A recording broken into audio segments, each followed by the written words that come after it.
बिस्मिल्लाहिर्रहमानिर्रहीम। अस्सलाम वालेकुम नाजरीन, मेरा नाम अब्दुल्ला है। आप देख रहे हैं इन्फॉर्मेशन केएस से मेरा यूट्यूब चैनल। बहुत ही अहम मसला लेके हाजिर हुए हैं। ऐसा समझ लीजिए कि चौंका देने वाला मसला है आज का। ठीक है जी। आपको शायद इसकी समझ ना आए, इसलिए वीडियो को गौर से और मुकम्मल देखेंगे तो आपको इसके खदोगाल जो हैं वो समझ आ जाएंगे। परसों हमारे साथ एक या कल गालबन हमारे साथ एक भाई ने रब्ता किया, जिसने मुझे ये बताया कि भाई मेरा ट्रांसफ़र हो गया, मेरी कफ़ील की मर्ज़ी से मेरा ट्रांसफ़र हुआ और अब मैं नए कफ़ील के पास हूँ। मेरा ट्रांसफ़र कंप्लीट हो गया है, मेरे कीवा पे अप्रूवल आ चुका है, दूसरे नंबर पे अबशर पे मेरे नए कफ़ील का नाम आ रहा है। इसके बावजूद मेरा कफ़ील मेरा इकामा रीन्यू करना चाहता है तो वहाँ पे फ़ाइनल एग्ज़िट शो होता है, जबकि मेरा फ़ाइनल एग्ज़िट का इस तरह का कोई चक्कर वगैरह नहीं है। मुझे आज तक इस तरह का कोई मैसेज वगैरह भी नहीं रिसीव हुआ। अगर फ़ाइनल एग्ज़िट लगता तो मेरा अबशर मौजूद है तो मुझे मैसेज भी आता। इस सिलसिले में मैंने अपने पुराने कफ़ील के साथ भी रब्ता किया है तो उसने भी कहा कि मुझे इसका इल्म नहीं है, और नया कफ़ील बोलता है कि ये पुराने कफ़ील की तरफ से, मैं इसमें कुछ नहीं कर सकता। अब मुझे आप इसका हल बताएं, क्योंकि मैंने अपने घर को जाना है। आपको पता होना चाहिए कि डॉक्टर उसी वक्त इलाज कर सकता है जब उसको उसकी मर्ज़ का पता हो। ठीक है ना जी। अब ये बंदा बहुत भागा दौड़ा, लेकिन ज़ाहिर बात है उनको उस मसले का पता ही नहीं था कि उसके साथ हुआ क्या, तो वो इसका हल कैसे कर सकते हैं या इसका इलाज कैसे कर सकते हैं। इकामा तजदीद होता है सऊदी अरबिया में कमर्शियल महीने में 1 साल का। ठीक है जी। अब ये 1 साल का जो इकामा रीन्यू होता है, इसमें क्या होता है, इसमें भी चंद शराइत हैं। पहले ये शराइत थी कि आपका 6 माह से अगर 1 दिन कम इकामा है तो आप क्या कर सकते हैं कि अपना कर्त अमल, रुखसत अमल कह लीजिए, वर्क परमिट कह लीजिए, ये सारी चीज़ें हम कहते हैं। ये जो मकसद अमल का फ़ीस पे करते हैं, मुकाबल माली पे करते हैं, इसके एवज हमें जारी होते हैं। हम इसको कर्त अमल कहते हैं, रुखसत अमल कहते हैं, वर्क परमिट कहते हैं अरबी में, सॉरी इंग्लिश में। ठीक है जी। ये वो चीज़ें जी, तो आप पे कर सकते हैं जब आपके इकामे में 6 माह से कम 1 दिन भी हो। फिर 3 माह से कम 1 दिन भी हो तो आप इकामा रीन्यू कर सकते हैं। एक चीज़ तो ये होगी, लेकिन बाद में निज़ाम तब्दील हुआ, उन्होंने कुछ इनमें अमेंडमेंट की। उसके बाद उन्होंने कहा कि भाई अगर 6 माह से 1 दिन कम है तो आप इकामा ही रीन्यू कर सकते हैं, कोई इशू नहीं है। ठीक है जी। लेकिन यहाँ पे कुछ ये चीज़ें भी होने लगी कि कुछ भाइयों को शायद पता नहीं था या जो भी, उनके कफ़ील ने 2-2 साल के इकामे रीन्यू कर दिए। इकामा होता है 1 साल का रीन्यू और कफ़ील ने कर दिया 2 साल का रीन्यू। अब बंदा तो बहुत खुश हो गया, बंदा तो बहुत खुश हो गया कि भाई मेरा तो 2 साल का इकामा रीन्यू हो गया, मेरा कफ़ील का तो बड़ा वास्ता है, वो तो कमाल कर दिया उसने। लोगों के 1 साल का इकामा है, मेरा 2 साल का इकामा बन गया। अब 2 साल का इकामा बना, वो बंदा इन 2 सालों के दौरान छुट्टी गया अपने मुल्क, पाकिस्तान, इंडिया, बांग्लादेश, श्रीलंका, इवन जो भी इसका कंट्री था, वापस भी आया, काम करता रहा। इस दौरान उसने ट्रांसफ़र लिया। अब ट्रांसफ़र भी कंप्लीट हो गया। ट्रांसफ़र कंप्लीट होने के बाद जो है ये मसला सामने आता है कि वहाँ पे वो बताते हैं कि भाई आपका फ़ाइनल एग्ज़िट लगा हुआ है। वो कहता है भाई मैं तो इस तरह का कोई इशू ही नहीं, मुझे तो इस तरह का मैसेज ही रिसीव नहीं हुआ। वो कहते नहीं जी ये आपके पुराने कफ़ील की तरफ से, हमारी तरफ से नहीं, अब हम कुछ नहीं कर सकते। ये शख्स अब मेरे साथ रब्ता करता है तो जब मैं इसका मुकम्मल मुतालिया करता हूँ, स्टडी करता हूँ, तो मेरे सामने एक चीज़ आती है, इसको हम बोलते हैं रुखसत अमल खरूज नहाई। यानी कि आपका जो कर्त अमल है, आपका जो वर्क परमिट है, हम वो तलब करते वक्त वहाँ पे एग्ज़िट अप्लाई करते हैं। एग्ज़िट अप्लाई करते हुए हम आपका कर्त अमल जो है वो निकाल लेते हैं और 2 साल का आपका जवाज़ात का फ़ीस पे कर देते हैं। इस तरह हम आपका 2 साल का इकामा रीन्यू कर पाते हैं। ठीक है जी। इस तरह आपका 2 साल का इकामा, बहरहाल ये जवाज़ात से होगा, मकतब अमल से नहीं होता, ये जवाज़ात में जाना पड़ेगा इसके लिए मंदूब को या कफ़ील को। लेकिन इस सूरत में 2 साल का इकामा रीन्यू पॉसिबल है। ठीक है जी।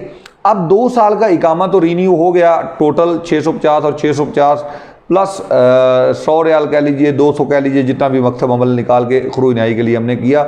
उसके बाद आपका ये फ़ाइनल एग्ज़िट जारी हो गया। अब क्योंकि फ़ाइनल एग्ज़िट या एग्ज़िट री एंट्री जो है ये जारी करता है जवाज़ात, लेकिन यहाँ पे तलब हुआ है मकतब अमल की तरफ से, तो इसका मैसेज आपको रिसीव नहीं होगा। अब होगा ये कि जब आपका ये 2 साल का पीरियड कंप्लीट होगा, इस 2 साल के पीरियड में आप छुट्टी जाएँ आएँ, कोई इशू नहीं आएगा। जब 2 साल कंप्लीट हो जाएंगे, तो जब 2 साल कंप्लीट हो जाएंगे और आपका इकामा तजदीद करने के पे बात आएगी तो फिर नहीं होगा तजदीद, फिर आपको फाइनल एग्जिट ही जाना है और बिफोर एंड ऑफ इकामा आपने एग्जिट लगाना है अपना। फिर आपके पास मज़ीद 60 दिन का टाइम आ जाएगा, आपने 60 दिन के अंदर ट्रैवल करना है, नए वीज़े पे आप वापस आ सकते हैं अगर इस सूरत में आप एग्जिट भी जाते हैं तो। ठीक है जी, ये वो मसला है जो सामने आया उस दोस्त का, इंशाल्लाह ताला हम इसका हल करेंगे अल्लाह के हुक्म से अगर पॉसिबल हुआ तो। लेकिन ये था वो मसला जो मैं आप तमाम भाइयों को बताना चाहता था कि आप लोगों को पता होना चाहिए कि ऐसा मसला आप लोगों के साथ भी पेश आ सकता है। बहुत सारी कंपनीज ये जो मुकाबल माली है 9600 इससे परेशान होती हैं। तो फिर शैतान किस्म के कुछ लोग होते हैं वहाँ पे, शायद हलूल उनको हम बोलते हैं अरबी में, तो वो इस तरह के हल निकालते हैं जो कि बाद में हमारे लिए परेशानी का बायस बनते हैं। अगर ये काम बता के किया जाए तो फिर हम इसे शैतानी नहीं कहेंगे, लेकिन अगर ये काम बगैर बताए किया जाए तो फिर ये शैतानी है, इसके अलावा कुछ नहीं है। ठीक है, उम्मीद है आपकी सारा मसला समझ गए होंगे। इन्फॉर्मेशन की ऐसे कि हम वक्त कोशिश रहती है कि आपको अच्छे से डील करें, समझाएं, ताकि आप सऊदी अरेबिया में रहते हुए इन गलतियों से, कोताहियों से बच सकें।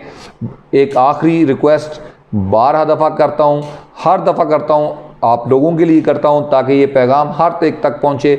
सनद अमर से बचा करें, सनद अमर ख़तरनाक चीज़ है। आने वाला वक्त सऊदी अरेबिया में आपके हक़ में है, आपकी फेवर में आएगा।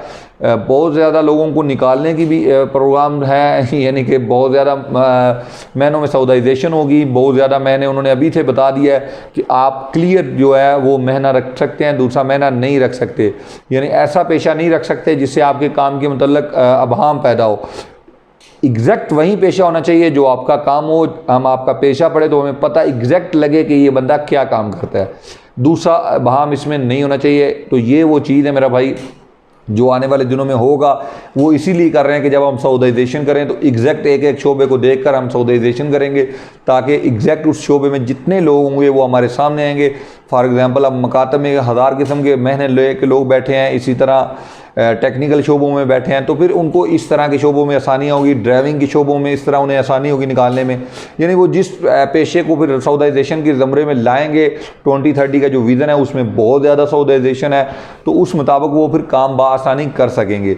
ठीक है जी, एक चीज़ ये है, लेकिन जो लोग रहेंगे सऊदी अरेबिया में कानून निज़ाम उनकी फेवर में आ जाएगा। वो जिस लेवल पे भी रहेंगे इंशाअल्लाह ताला आज से बेहतर हालात में होंगे, ये बात मेरी याद रखिएगा। ठीक है जी, और आज़ादाना तौर पे ज़िंदगी बसर करेंगे एक अच्छे माहौल में। लेकिन अगर ये आपने गलती की,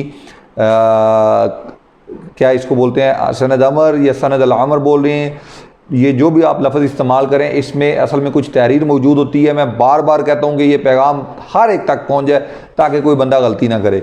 सनद अमर पे किसी कीमत पे साइन ना किया करें, बसमा ना किया करें। आपका दूसरा कोई भी इशू हो उससे हल किया जा सकता है, इस इशू को हल करना बहुत मुश्किल होता है। इस पे आप प्यार से रहें करें, कंपनी से फाइट ना किया करें, लेकिन सनद अमर पे माजरत कर लिया करें कि भाई ये पेपर मैं क्यों साइन करूँ, मैंने आपसे कोई पैसा लिया है। सनद अमर बेसिक इसकी तारीफ ये है कि ये इस सूरत में जारी किया जाता है जब कोई बंदा अपने कफील से या किसी शख्स से पैसे लेता है उधार या किसी भी सूरत में, तो उस सूरत में वो उसे सनद अमर देता है ताकि वो प्रूफ रहे दूसरे के पास, ताकि अगर वो बंदा उसके पैसे वापस नहीं करता तो वो सनद अमर महकमा तनफीज़ में चैलेंज करके अपने पैसे वापस वसूल कर सकता हो। इसमें कुछ शराइत का जिक्र होता है, कावानीन का जिक्र होता है कि आप इस पर एहतजाज नहीं कर सकते, आप इसे चैलेंज नहीं कर सकते। बहुत सारी इस तरह की दफ़ात इस पर मौजूद होती हैं जिसके बायस बाद में मुश्किलात होती हैं। ठीक है जी, इससे चैलेंज करना तकरीबन बहुत बड़ा मार का असर करने के बराबर होता है, और बाद दफ़ा ये नहीं भी होता। इस मामले में बहुत ज़्यादा केसेस मेरे सामने हैं, 90% जो है फ़ैसला वो इसके अगेंस्ट आता है आपके।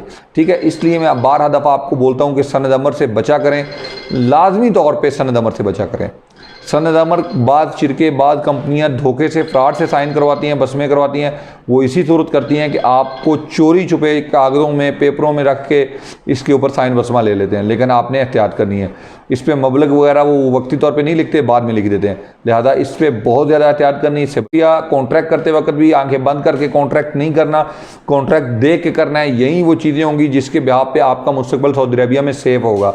किसी ऐसी कंडीशन के ऊपर आपने कॉन्ट्रैक्ट नहीं करना अगर आप ट्रांसफ़र का ज़हन रखते हैं तो। यानी फॉर एग्ज़ाम्पल आपको पढ़ना है अपना कॉन्ट्रैक्ट, अगर उसमें किसी शराइत का जिक्र है तो आपने उसको देखना है आर्टिकल 83 है, 77 है, कुछ इस तरह के आर्टिकल हैं जो आपके लिए बाद में ख़तरनाक साबित हो सकते हैं। इनको स्टडी किए बगैर आप ट्रांसफ़र नहीं कर सकते। ऐसे तमाम भाइयों को भी मैं ट्रांसफ़र से मना करूँगा जिनका कॉन्ट्रैक्ट बाकी है और इकामा वैलिड है। अगर कॉन्ट्रैक्ट वैलिड है, इकामा एक्सपायर है, ट्रांसफ़र करें, कोई प्रॉब्लम नहीं। लेकिन अगर कॉन्ट्रैक्ट एक्सपायर नहीं है, वैलिड है और इकामा भी वैलिड है, तो फिर इस सूरत में अगर आपका 90 डेज नोटिस पीरियड आ भी जाए तो आपने ट्रांसफ़र नहीं करना, अपनी नई कंपनी को मदद कर लेनी, क्योंकि इस पर आपको पेनल्टी पड़ जाएगी जितने महीने बाकी हैं। ठीक है, बहुत बहुत शुक्रिया, ढेर सारा ख्याल रखिएगा। अल्लाह हाफिज़।